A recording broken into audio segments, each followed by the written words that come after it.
Accuracy is overrated. In the chaos of combat, you might not know where the enemy is. But with enough firepower, you can always make them keep their heads down. The M60, a classic post-war American machine gun known for its service in Vietnam and its role in action cinema. So, what prompted the development of a new machine gun? What problems did this design face? And what makes it perfect for on-screen action?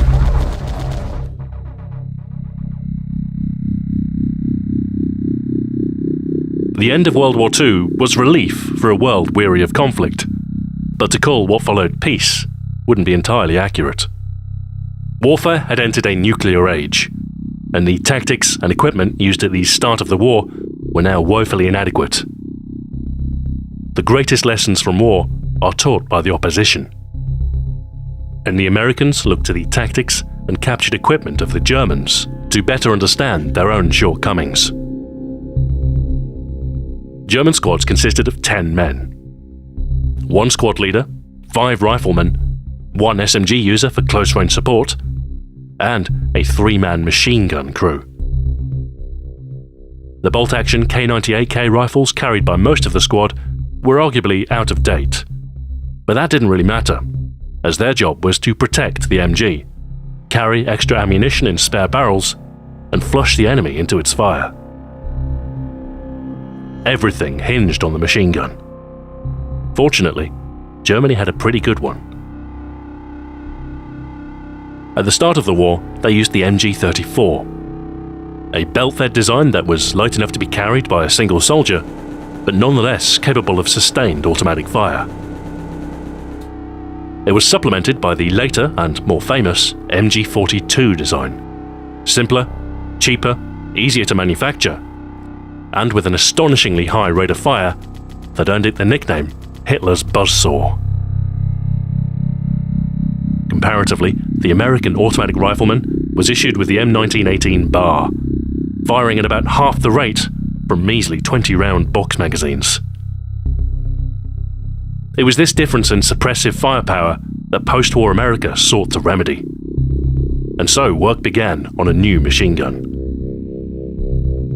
Designed by committee, and not shy of taking elements from German designs, early prototypes fused the semi-bullpup configuration of the FG-42 with the feed system of the fearsome MG-42.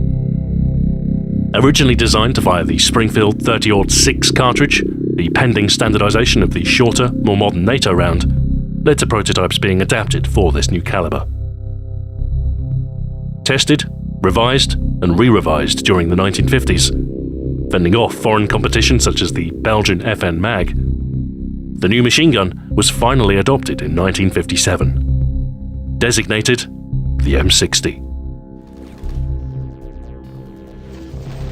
One standout trait is the weapon's versatility.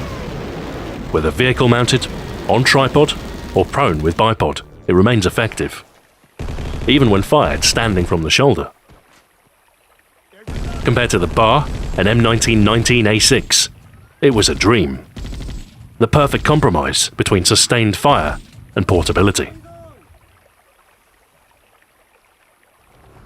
By now, the situation in Vietnam was getting worse, prompting America to take escalating action in order to contain the irresistible spread of communism. American soldiers deployed for combat, and the M60's first real performance test. Vietnam was a taxing environment, and firing thousands upon thousands of rounds will quickly identify any flaws in a design. Some parts were surprisingly fragile, requiring expedient repair in the field. And without diligent maintenance, stoppages and failures would become frequent. And so, the weapon earned rather a mixed reputation, becoming affectionately known as the Pig. It was big, it was heavy, a pain to carry with a voracious appetite for ammunition. But when things got hairy, its ability to lay down suppressive fire was very welcome indeed. Alongside the new M16, the M60 became a familiar sight in war photography. its large size and impressive-looking ammunition belts particularly distinctive. Public attitude to the war was rapidly souring, however, and the rising counterculture of the late 60s clamoured for its end. As America's will to fight evaporated, the communists redoubled their ferocity, prompting an American withdrawal and leading to the fall of Saigon. This wasn't like World War II. No heroes, nor a noble goal. Vietnam was an impotent mess, a foreign war with pointless involvement, pockmarked with atrocity. The war was over, and America was hurt. It was around this time that the new Hollywood was emerging, a shift away from safe studio-led projects to a more artistic and daring direction. Films like The Deer Hunter and Apocalypse Now were a far cry from your typical war movie. There was no glory in their depiction of war. But despite the surrounding tragedy, there is a vein of black humour that flows through these depictions of Vietnam. Not to mention a killer soundtrack. By the 1980s, the countercultural hangover was slowly giving way to a new wave of optimism. And we saw the re-emergence of a proud American identity. Reckless, untamed, and free. The M60 was the logical choice for a chaotic force like Rambo. Strongly reminiscent of Vietnam, and an embodiment of America's struggle. Sling an ammo belt over your shoulder and head for the jungle. There's something about the M60 that screams out for reckless fire from the hip. Perhaps it's because the weapon is quite well suited to it. More so than most machine guns, at least. American doctrine has long favoured a walking fire concept, the ability to move while still suppressing the enemy. And, like the Thompson and Bar before it, the M60 was made with this in mind. There is also the fact that it's just plain cool. For a while, the M60 was the king of action movie firepower, at least until it was usurped by the minigun. A vent for all the misgivings and frustrations pent up over the last decade. The action genre was a Vietnam do-over, a chance to reinvent the hero, where the good guys win by shooting all the bad guys until they die.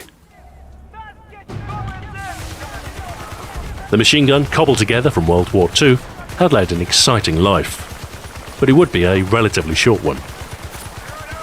Wear and tear took its toll on too many parts, and as inventory aged, reliability plummeted. Later design variants attempted to address these issues. The M60 E3 and later E4 brought performance up to a more acceptable grade, but it was already starting to be replaced. Belgian rival, the FN Mag, outperformed the M60 in testing significantly, firing over 3 times as many rounds on average before stoppage or failure. And so the Mag was adopted by the US as the M240 in 1977, replacing the M60 in vehicle-mounted roles. In 1982, the FN Mini-Me was adopted as the M249 SAW, displacing the M60's infantry role. In 1995, the M240 Bravo stepped in to fill the demand for an infantry-carried medium machine gun, relegating the M60 to limited use. It might have been homegrown, but when faced with plainly better alternatives, good enough isn't nearly good enough. Still, it might have been a mid-century stopgap, a mishmash of wartime design, and a mascot of an unpopular war. But the pig still performed its duty. A beastly burden, a drudge to hump. Some love it, others hated it, but the M60 never failed to make an impression. An imperfect hero, not without flaw, but a hero nonetheless. The M60. Get some. Get some. Get some. All enemy contacts eliminated. Thank you very much for watching, and until next time. Farewell.